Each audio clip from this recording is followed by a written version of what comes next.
Medicine बनती है तो उसकी क्वालिटी टेस्टिंग कराना भी ज़रूरी होता है, ये तो सबको पता है। लेकिन मान लो टेस्टिंग के दौरान कुछ मेडिसिन डिस्ट्रॉय हो जाती है, तो उस पे अपन को आईटीसी रिवर्स करना ज़रूरी होता है या नहीं होता है? समझते हैं एक एग्जांपल से। जैसे मान लो कोई फार्मा कंपनी है जो टैबलेट मैन्युफैक्चर करती है, तो उसके लिए क्वालिटी टेस्टिंग कराना भी ज़रूरी होता है। अब मान लो टेस्टिंग के लिए 50,000 रुपये की कोई मेडिसिन का सैंपल सेलेक्ट होता है, उसमें 9,000 की आईटीसी अपन ने अवेल कर रखी है।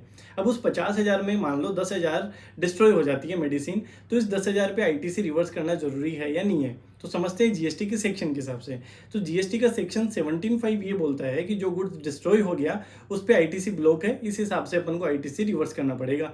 लेकिन ऐसा नहीं है, अपन को आईटीसी रिवर्स करने की कोई नीड नहीं है, क्योंकि जीएसटी का कुछ केस लॉज इसे बोलते हैं कि यदि क्वालिटी टेस्टिंग आपके मैन्युफैक्चरिंग प्रोसेस का पार्ट है या आपके लिए मैंडेटरी है, तब आपको रिवर्स करना जरूरी नहीं होता है। लेकिन आईटीसी ब्लॉक तब होती है कि जैसे मान लो कोई आग लगने की वजह से, चोरी की वजह से कोई गुड्स डिस्ट्रॉय हो गया, वहां पे आईटीसी ब्लॉक है, लेकिन यहाँ पे ब्लॉक नहीं है।